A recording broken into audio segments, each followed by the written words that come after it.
નમસ્કાર વિદ્યાર્થી મિત્રો, જીએસટીવી અને the HB Kapadia group of સ્કૂલ્સના સંયુક્ત ઉપક્રમે આયોજિત પાસ થવાનું પંચામૃત કાર્યક્રમમાં હું પ્રજાપતિ આશા આપ સૌનું હાર્દિક સ્વાગત કરું છું. મિત્રો, આપ સૌ જાણો જ છો કે હવે થોડાક જ સમયમાં બોર્ડની પરીક્ષા શરૂ થવાની છે. આપ સૌએ પૂર્ણ રીતે તૈયારી કરી જ દીધી હશે. અગાઉના એપિસોડમાં આપણે વ્યાકરણ વિશે સરસ એવી ચર્ચા કરી જ હતી. આજે પાર્ટ બી, ગુજરાતી વિષયના પાર્ટ બીમાં કેવી રીતે કઈ વસ્તુને ધ્યાનમાં રાખવી, સારામાં સારા માર્ક્સ મેળવવા માટે કઈ કઈ બાબતોને વધુ ધ્યાનમાં રાખવી, એના વિશે આજે આપણે ગુજરાતી વિષયના પાર્ટ બીની ચર્ચા કરીશું. મિત્રો, પાર્ટ બીમાં સૌ પ્રથમ આપણે જોઈશું સંભવિત પ્રશ્નો. પાર્ટ બી સેક્શન એ 15 ગુણમાં પૂછાય છે પ્રશ્નો. હવે 4 માર્કનો એક ગદ્યનો પ્રશ્ન હોય છે, મુદ્દાસર પ્રશ્નનો જવાબ લખો. એ 4 ગુણમાં પૂછાય છે. આપણા પાઠ્યપુસ્તક આધારિત બધા જ પાઠમાંથી આવરી લઈને એક પ્રશ્ન મૂકવામાં આવે છે. ત્યાર પછી 2 માર્કના 2 પ્રશ્નો, એમ કરીને 4 પ્રશ્નો, 2 પ્રશ્નો એ પણ ગદ્યના હોય છે. ત્યાર પછી 3 માર્કનો એક પ્રશ્ન પદ્યનો હોય છે અને 2 માર્કના 2 પ્રશ્નો એ 4 માર્કના એ પ્રશ્નો પદ્યના પણ હોય છે. ટોટલ મળીને 15 ગુણના પ્રશ્નો પૂછાય છે.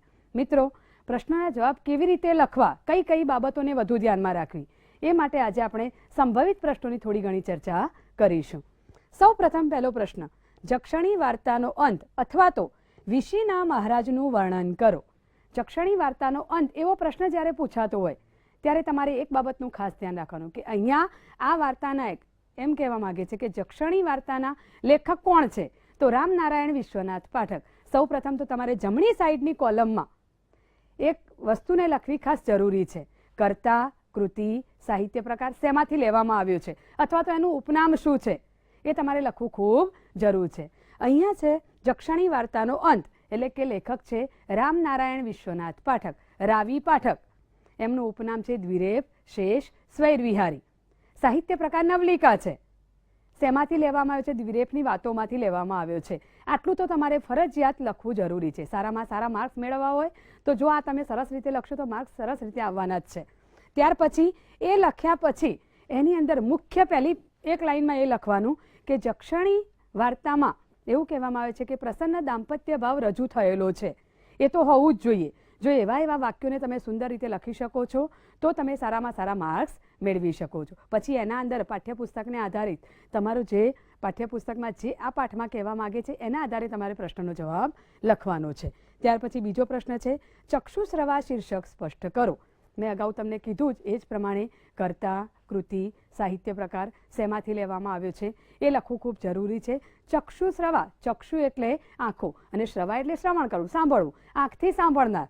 અહીંયા આ પાઠમાં આ પણ એક નવલિકા છે, ટૂંકી વાર્તા છે. અહીંયા પણ લેખક દાદા અને કોશા વચ્ચેનો ભાવાત્મક આત્મીય સંબંધ દર્શાવવામાં આવ્યો છે. અમુક એવા વાક્યો તો લખવા ખૂબ જરૂરી છે. અહીંયા કોશા એવું કહે છે કે દાદા એ કાનથી સાંભળતા નથી, આંખથી સાંભળે છે. અહીંયા એ કહે છે ત્યારે નિશાળમાં વિદ્યાર્થીઓની સાથે કોશા વાત કરે છે કે મારા ડેડીના ડેડી એ આંખથી સાંભળે છે. એટલે આવા અમુક વાક્યો તો લખવા ખૂબ જરૂરી છે. સારા માર્ક્સ મેળવવા માટે આ બાબતોને હાઇલાઇટ કરવી ખૂબ જરૂરી છે, તો જ તમે સારા માર્ક્સ મેળવી શકવાના છો. ત્યાર પછી છે છકડો વાર્તાનો અંત તમારા શબ્દોમાં લખો. અહીંયા પણ અગાઉ કીધું એ જ પ્રમાણે ગીલાનો સંબંધ અહીંયા દર્શાવવામાં, છકડાની સાથે એનો અંત જોવા મળે છે. તો અહીંયા કેવો સરસ એક હૃદય સ્પર્શી જાય એવો આ નવલિકામાં અંત જોવા મળે છે. એ તમારે લખવું ખૂબ જરૂર છે. મિત્રો, યાદ રાખજો, ઘણા વિદ્યાર્થીઓ એવું કરતા હોય છે કે 10 થી 12 લાઇનમાં પ્રશ્નનો જવાબ લખવાનો હોય છે, ત્યારે એ લોકો 3 થી 4 લાઇનમાં પ્રશ્નનો જવાબ લખીને છોડી દે છે. નહીં, વિષય વસ્તુ સંપૂર્ણપણે આવવી જ જોઈએ. એ વિષય વસ્તુ જેવી રીતે તમે લખો છો એનું હાર્દ એમાં છુપાયેલું જ હોવું જોઈએ, તો જ તમે સારામાં સારા માર્ક્સ મેળવી શકો છો. ત્યાર પછી મહુડાના વૃક્ષનું લેખકે કરેલું વર્ણન તમારા શબ્દોમાં લખો. સરસ રીતે મૌલિક ભાષામાં લખવાનું છે, આપણી ભાષામાં લખવાનું છે, સ્પષ્ટ વક્તવ્ય સાથે તમારે લખવાનું છે. ક્યાંય કોઈ પણ જાતની ચેકચાક કરવી નહીં. સોનાના વૃક્ષોને આધારે તમારે અહીંયા મહુડાનું ખૂબ સુંદર રીતે વર્ણન કરવાનું છે. ત્યાર પછી લેખકના પિતાનું વ્યક્તિત્વ. આ પણ 4 માર્કમાં પ્રશ્ન પૂછાઈ શકે છે. આમાંથી આ જ પાઠમાંથી 2 માર્કના પ્રશ્નો પણ ઘણા બધા પૂછાઈ શકે છે. તો મિત્રો, એમાંથી પણ તમે સરસ રીતે યાદ રાખી શકો છો. અહીંયા લેખકના પિતાનું વ્યક્તિત્વ એટલે કે એપીજે અબ્દુલ કલામનું જીવન ઘડતર. એના આધારે એપીજે અબ્દુલ કલામના પિતા, એમના આધારે તમારે એમનું વ્યક્તિત્વ ખૂબ સુંદર રીતે એમાં લખવાનું છે. 10 થી 12 લાઇનમાં તમે સરસ રીતે લખી શકો એવો પ્રયત્ન ચોક્કસ કરજો, તમને સફળતા ચોક્કસ મળશે. ત્યાર પછી આક્કાનું પાત્રાલેખન. આક્કાનું પાત્રાલેખન અહીંયા કહેવાય છે કે કાકા કાલેલકર આક્કાનું પાત્રાલેખન. આક્કા કોઈક વાક્ય બોલે છે, આઈ શાહણું માણસ લાભત નહીં, ડાયું માણસ જાજુ જીવશે નહીં. આ કહેવત તો ફરજિયાત આ પ્રશ્નમાં લખવી જ. જો આ કહેવત તમે લખશો તો એ સારામાં સારી રીતે, અને તમે કોઈ પણ કહેવત લખો છો તો પહેલાં એ અવતરણ ચિહ્નોમાં લખો. એ અવતરણ ચિહ્નોમાં લખશો તો સરસ રીતે એને તમે એના આધારે તમે સારા એવા માર્ક્સ મેળવી શકો છો. ત્યાર પછી વૃક્ષ એકાંકીનો અંત. વૃક્ષ એકાંકીનો અંત પણ તમે સરસ રીતે લખી શકો છો. મૃણાલવતી અથવા તો મુંજનું પાત્રાલેખન. આ પણ 4 માર્કમાં પ્રશ્ન પૂછાય છે. મૃણાલવતીનું પાત્રાલેખન કરો અથવા તો મુંજનું પાત્રાલેખન કરો. એ પણ તમે ખૂબ સુંદર રીતે લખી શકો છો. આ સંભવિત પ્રશ્નો ખૂબ આઈએમપી પ્રશ્નો છે. તમે ધારો તો સરસ રીતે આની તૈયારી કરી શકો છો અને સરસ રીતે એમાં લખી શકો છો. ત્યાર પછી પદ્ય વિભાગ. પદ્ય વિભાગના પ્રશ્નો મુદ્દાસર પ્રશ્ન 3 માર્ક્સમાં પૂછવામાં 8 થી 10 લાઇનમાં લખવાનો હોય છે. અહીંયા એક પ્રશ્ન, ભક્તિ પદાર્થ કાવ્યમાં ભક્તિનો મહિમા વર્ણવો. ભક્તિ પદાર્થ કાવ્યના કવિ છે નરસિંહ મહેતા. નરસિંહ મહેતા ભક્તિ પદાર્થ કાવ્યના કવિ છે. એ તમે લખી શકો છો, ખૂબ સરસ રીતે લખી શકો છો. અને એને આધારે નરસિંહ મહેતાના પ્રભાતિયા ઝૂલણા છંદમાં રચાયેલા છે. ભક્તિનો મહિમા સંપૂર્ણપણે વર્ણવવામાં આવ્યો છે. ત્યાર પછી મનનો ડગે કાવ્યને આધારે હરિજનના લક્ષણો. કવયિત્રી ગંગા સતી. કવયિત્રીની જોડણીમાં ક્યારેય ભૂલ કરવી નહીં. સરસ રીતે એને લખવાનું છે. હીરાની પરીક્ષા પદને આધારે જ્ઞાનીજનોના લક્ષણો વર્ણવો. ત્યાર પછી અતિજ્ઞાન શીર્ષકની યથાર્થતા. અતિજ્ઞાન શીર્ષકની યથાર્થતા એમાં તો એવું પણ આવે છે, અતિજ્ઞાન સામાન્યથી વધારે જ્ઞાન. શબ્દનો અર્થ લખવો ખૂબ જરૂરી છે. જૂનું પિયરગર કાવ્યનું શીર્ષક. ઘણા લોકો એવું કરે છે કે જૂનું પિયરગર કાવ્ય છે, કુંજલડીનું આખું એમાં લખી દે છે. એવી ક્યારેય ભૂલ કરવાની નહીં. વાક્યને અથવા તો પ્રશ્નને સમજવાનો પ્રયત્ન કરવાનો અને પછી લખવાનું. પ્રશ્ન કાવ્યની યથાર્થતા. તીર્થોત્તમ શીર્ષક સમજાવો. અદીઠો સંગાત શીર્ષક સમજાવો. કુંજલડી રે કાવ્યમાં વ્યક્ત થયેલા નાયિકાના મનોભાવો વર્ણવો. મિત્રો, આ જ રીતે આગળ આપણે સંભવિત પ્રશ્નોની ચર્ચા કરી. પાર્ટ બીમાં સેક્શન એની ચર્ચા કરી. હવે પાર્ટ બીમાં સેક્શન બી, અતિ મહત્વનો ટોપિક. હવે લેખન વિભાગ શરૂ થાય છે. લેખન વિભાગ આપણા પાઠ્યપુસ્તક આધારિત 35 માર્ક્સનો પૂછવામાં આવે છે. મિત્રો, ખાસ ધ્યાન રાખજો કે અહીંયા લેખન વિભાગમાં તમે ઈચ્છો એ રીતે સારામાં સારા માર્ક્સ મેળવી શકો છો. દરેકે દરેક બાબતને ખાસ ધ્યાનમાં રાખી. અહીંયા સેક્શન બીમાં 5 ગુણમાં પૂછાય છે એવું સંક્ષેપીકરણ. ગુણ 5 છે એના. સંક્ષેપીકરણ એટલે કોઈ પણ પેરેગ્રાફ આપેલો હોય, એ પેરેગ્રાફને તમારે 3જા ભાગમાં લખવાનો હોય છે. મિત્રો, ખાસ એક બાબતનું ધ્યાન રાખવું કે એ પેરેગ્રાફને 1 વખત નહીં, 2 વખત નહીં, 3 વખત સરસ રીતે વાંચી જાઓ. વાંચ્યા પછી એમાંથી સારા સારા વાક્યોને તમારે એકઠા કરવા. સરળ ભાષામાં લખવાનો છે. તમે તમારી રીતે સરસ રીતે એની સમજૂતી કરીને પણ લખી શકો છો. અને હા, ચોક્કસ એક શીર્ષક તો આપવાનું જ. શીર્ષક પણ કેવું હોવું જોઈએ? ટૂંકું જ હોવું જોઈએ. આખી લાઈન ભરાય એવું શીર્ષક ક્યારેય આપવું નહીં. શીર્ષકનો 1 માર્ક્સ હોય છે અને 3જા ભાગમાં તમે લખો છો એના 4 માર્ક્સ. એમ કરીને કુલ 5 માર્ક્સનો પૂછાય છે. મિત્રો, સંક્ષેપીકરણમાં સીધો પેરેગ્રાફ ક્યારેય ઉતારવાનો નહીં. ઘણા વિદ્યાર્થીઓ એવું કરતા હોય છે કે જેટલો પેરેગ્રાફ 10 થી 12 લાઇનનો આપેલો હોય છે એ 10 થી 12 લાઇનનો પેરેગ્રાફ સીધો ઉતારી જ દેતા હોય છે. કોઈ પણ શીર્ષક આપતા નથી. એના આધારે તમારા ઘણા બધા માર્ક્સ કપાય છે. આ 5 ગુણનો છે એટલે ખાસ બાબતનું ધ્યાન રાખવાનું. યોગ્ય શીર્ષક અંદર આપેલું જ હોય. જો ના આપેલું હોય તો એકના એક શબ્દનો વારંવાર ઉપયોગ થયેલો જ હોય. એકના એક વિષય વસ્તુને વારંવાર એમાં હાઇલાઇટ કરવામાં આવે છે.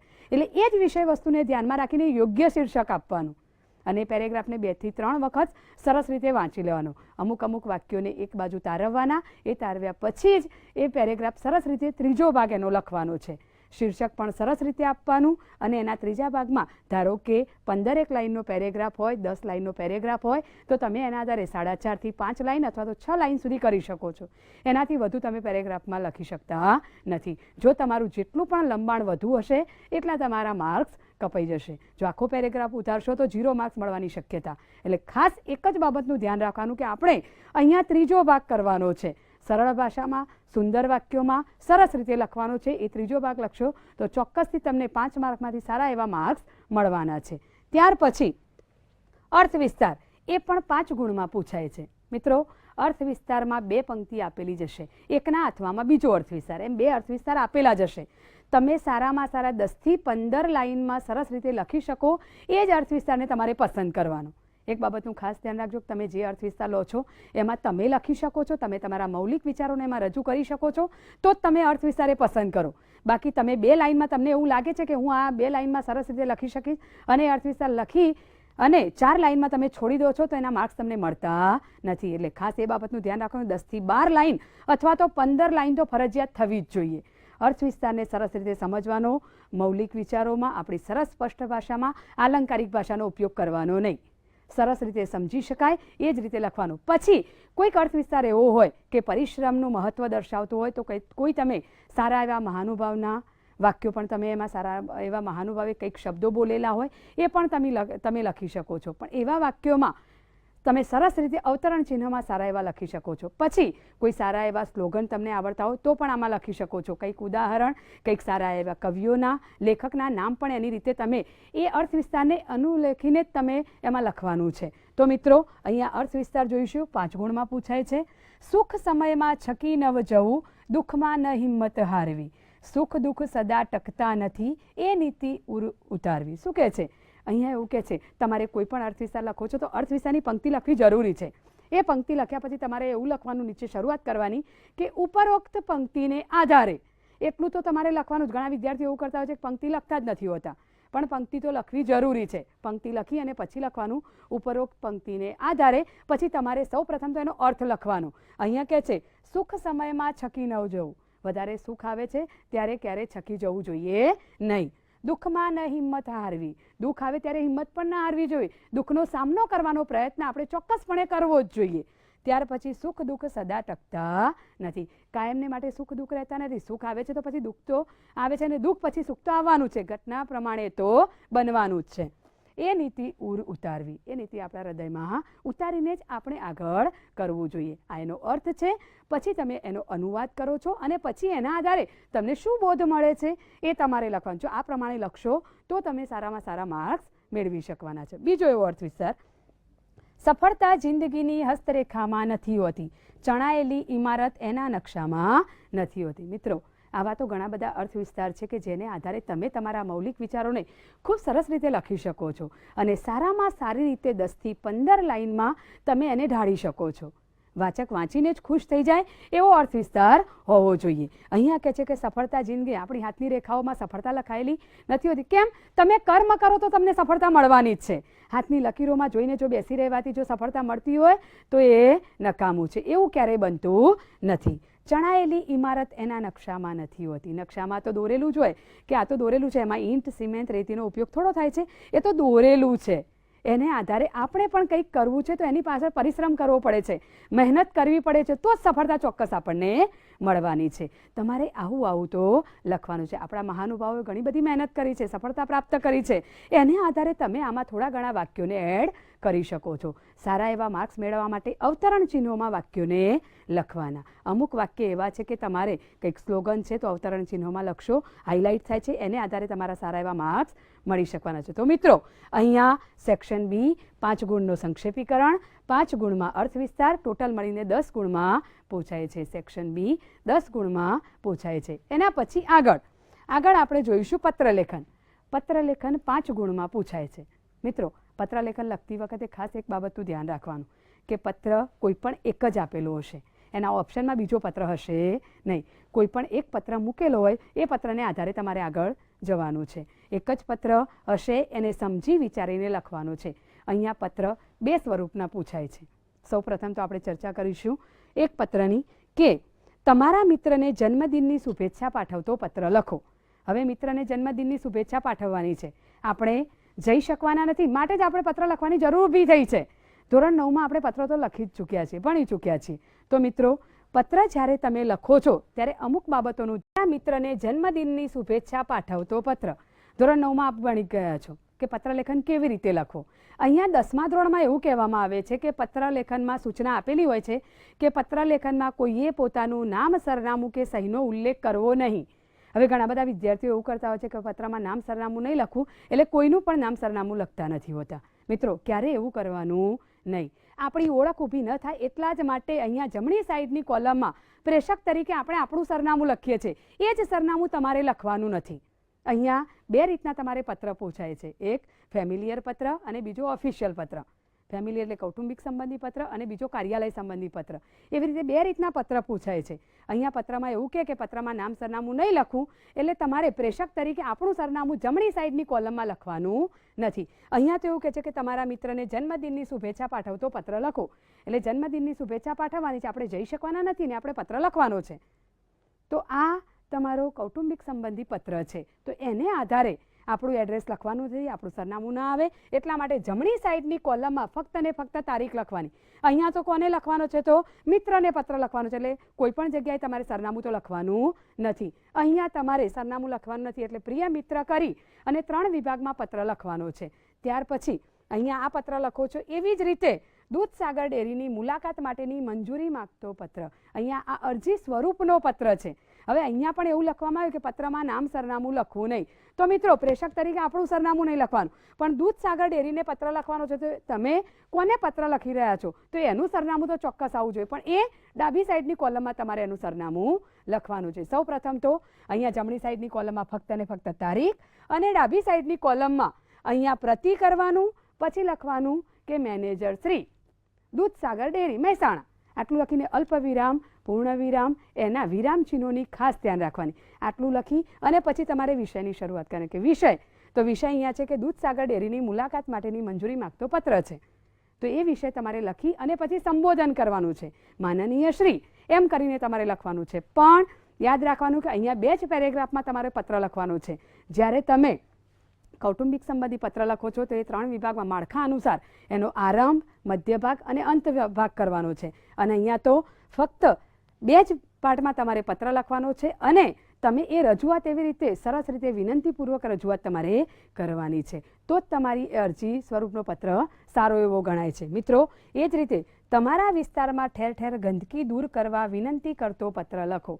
અહીંયા પણ આસપાસના વિસ્તારમાં ગંદકી ખૂબ જોવા મળે છે, એને આધારે તમારે પત્ર લખવાનો છે. તો આ પત્ર તમારે મ્યુનિસિપલ કોર્પોરેશનમાં લખવાનું છે. તો પ્રતિ municipal commissioner Shri, municipal corporation, Navrangpura, Ahmedabad. આ રીતે તમે સરનામું લખી શકો. જમણી સાઈડની કોલમમાં તો નામ સરનામું લખવાનું નથી, એટલે ફક્ત ને ફક્ત તારીખ. ડાબી સાઈડની કોલમમાં તમારે જેને ઉદ્દેશીને પત્ર લખવાનો છે એનું સરનામું આવવું જોઈએ, પછી વિષય અને પછી તમે સરસ રીતે એનું સંબોધન કરી શકો છો. આ જ રીતે તમારા 5 ગુણમાં પત્ર પૂછાય છે. તમે આ જ માળખા અનુસાર જો પત્ર લખશો તો સારામાં સારા માર્ક્સ મેળવી શકવાનો છો. ત્યાર પછી આપણે આગળ જોઈશું અહેવાલ લેખન. અહેવાલ લેખન 5 ગુણમાં પૂછાય છે. મિત્રો, અહેવાલ લેખનમાં એવું હોય છે કે ઘટના બની ગઈ હોય એને આધારે લખવાનું છે. અહીંયા એ ઘટનાથી વાકેફ થાય એને આધારે તમારે આગળ અહેવાલ લખવાનો છે. અહેવાલ હંમેશા ભૂતકાળમાં જ હોવો જોઈએ. એ ઘટનાને બરાબર જોવાની, સમજવાની, તમે વાક્ય રચના પણ ભૂતકાળમાં જોવી જોઈએ. સરળ, સ્પષ્ટ, સારા અક્ષરે અને સરસ રીતે અહેવાલ લખવાનો છે. યાદ રાખજો, સરસ રીતે તમે અહેવાલ લખો છો, અહેવાલમાં પણ શીર્ષક આપવું જરૂરી છે. નગરમાં નીકળેલી રથયાત્રા. અહીંયા તમારે પહેલાં નગરમાં નીકળેલી રથયાત્રા એવું મિડલમાં શીર્ષક આપવાનું. શીર્ષક આપ્યા પછી તમે જમણી સાઈડ અથવા ડાબી સાઈડ કોઈ પણ એક કોલમમાં સ્થળ અને તારીખ લખવી. હવે આપણને ખબર જ છે કે ગુજરાતી મહિના પ્રમાણે નગરમાં નીકળેલી રથયાત્રા, અષાઢી બીજના દિવસે નગરમાં રથયાત્રા નીકળે છે, તમને ખબર જ છે. તો ઉપર તમે જે પણ તારીખ આપો છો એને ઉદ્દેશીને તમે પરીક્ષામાં બેઠા હો એ પણ તારીખ આપી શકો છો. પણ બીજી અહીંયા એવું કહેવા માગે છે કે ગુજરાતી મહિના પ્રમાણે બીજી અષાઢી બીજ છે એ તારીખ, એના આધારે તમને જો તારીખ ખબર હોય તો આપજો, નહીંતર તો તમે પરીક્ષામાં બેઠા છો એ જ તમારી તારીખ આપવાની છે. ત્યાર પછી શાળામાં યોજાયેલો રમતોત્સવ. હવે ઘણા વિદ્યાર્થીઓ એવું કરતા હોય છે કે રમતોત્સવ અને વાર્ષિકોત્સવને એક જ આધારે લખતા હોય છે. મિત્રો, આવી ક્યારેય ભૂલ નહીં કરવી. રમતોત્સવ એટલે રમતોનું વર્ણન કરવાનું છે. આવો રમતોત્સવ અમારી શાળામાં ઉજવાયો હતો, હતી એમ કરીને ભૂતકાળમાં જેને લખવાનું, એ જ વાક્ય રચના તમારે કરવાની છે. એ જ પ્રમાણે રક્તદાન શિબિર, શાળામાં ઉજવાયેલો વાર્ષિકોત્સવ. આપણી શાળામાં શાળાના અંતમાં જે વાર્ષિકોત્સવ ઉજવાય છે એને આધારે તમારે આ અહેવાલ પણ લખવાનો છે. ઘટના આગળ બની ગઈ છે, તમે ઉત્સવ ઉજવી લીધો છે, એને જ આધારે તમારે લખવાનો છે. ત્યાર પછી સેક્શન ડી, ભાષા શુદ્ધિ ગુણ 3. મિત્રો, ભાષા શુદ્ધિ આપણા પાઠ્યપુસ્તક આધારિત જ આ પેરેગ્રાફ હોય છે. એમાંથી 10 ભૂલો હોય, 12 ભૂલો હોય, 6 ભૂલો હોય. મિત્રો, 3 ગુણમાં પૂછાય છે. એમાંથી તમે કોઈ પણ 6 ભૂલો સુધારો છો તો તમારા 1 ભૂલનો અડધો માર્ક્સ, એમ કરીને 6 ભૂલોને આધારે તમારા 3 માર્ક્સ રોકડા છે. તમારા પાઠ્યપુસ્તકમાંથી જ આ પેરેગ્રાફ લેવામાં આવે છે. તો એને આધારે ખૂબ સરસ રીતે એની તૈયારી તમારે કરવાની છે. અનુગ, નામયોગી, જોડણી એ બધાનો તમારે અહીંયા ધ્યાન રાખવું. વિરામ ચિહ્નોનો પણ અહીંયા ધ્યાન રાખવાનું છે. એને જ આધારે જો તમે એ રીતે તૈયારી કરશો તો આમાં પણ તમે સારામાં સારા 3 માર્ક્સ તમે મેળવી શકવાના છો. ત્યાર પછી ગદ્ય પરિવર્તન 4 ગુણમાં પૂછાય છે. મિત્રો, આ ગદ્ય પરિવર્તન 4 ગુણમાં પૂછાય છે. એ પણ પાઠ્યપુસ્તક આધારિત જ હોય છે. સૂચના પ્રમાણે પરિવર્તન કરવાનું હોય છે. ઘણા વિદ્યાર્થીઓ એવું કરતા હોય છે કે એના જવાબો જ એક જવાબના 1 માર્ક્સ હોય છે. એમ કરીને 4 ભૂલો હોય છે. 4ને સૂચના પ્રમાણે તમે ફેરવો એટલે 4ના 4 માર્ક્સ હોય છે. સીધો આમાં તો વિદ્યાર્થીઓ એવું કરતા હોય છે કે સીધા જવાબ જ લખે છે. ના, પણ એવું કરવાની જરૂર નથી. એવું કરશો તો તમને 0 માર્ક્સ મળે છે. તમારે એક જ બાબતનું ધ્યાન રાખવાનું કે આ 4 ભૂલને સુધારીને સૂચના પ્રમાણે તમે કરો છો એ પેરેગ્રાફને તમારે આખો કરવાનો છે. આખો પેરેગ્રાફ ફરજિયાતપણે લખવાનો રહેશે. અને એ ગદ્ય પરિવર્તન તમારે કરવાનું છે. આમાં પણ સમાસ પૂછાઈ શકે છે. સમાસ, પછી સંધિ, જોડણી, શબ્દ સમૂહ, કહેવત, આ બધાનો જ ઉપયોગ આ ગદ્ય પરિવર્તનમાં જોવા મળે છે. આ ગદ્ય પરિવર્તન પણ તમે 4 માર્ક્સનું પૂછાય છે એ સારામાં સારી રીતે તમે લખી શકવાનું છે. પાઠ્યપુસ્તક આધારિત છે. તમે સારામાં સારી જો તૈયારી કરશો તો આ તો રોકડા માર્ક્સ છે. તમને રોકડા માર્ક મળવાના જ છે. ત્યાર પછી આપણે જોઈશું નિબંધ. અતિ મહત્વનો વિભાગ, અતિ મહત્વનો ટોપિક નિબંધ.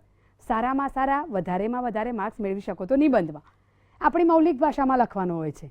તમે નિબંધને તમે ઈચ્છો એ જ રીતે તમારી મૌલિક ભાષામાં તમે લખી શકો. સ્વચ્છ અક્ષરે, સુંદર અક્ષરે, કોઈ પણ જાતની ચેકચાક કરવાની જરૂર નથી. હા, પણ એક બાબતનું ધ્યાન રાખવાનું, જેટલા મુદ્દા છે એટલા મુદ્દાને આધારે તમારે પેરેગ્રાફ કરવાના છે. એવું નહીં કરતા કે 2 લાઈને તમે પેરેગ્રાફ કરશો તો તમારો નિબંધ સારો દેખાતો નથી. 4-5 લાઈનનો એક પેરેગ્રાફ કરો, પછી બીજો પેરેગ્રાફ કરો.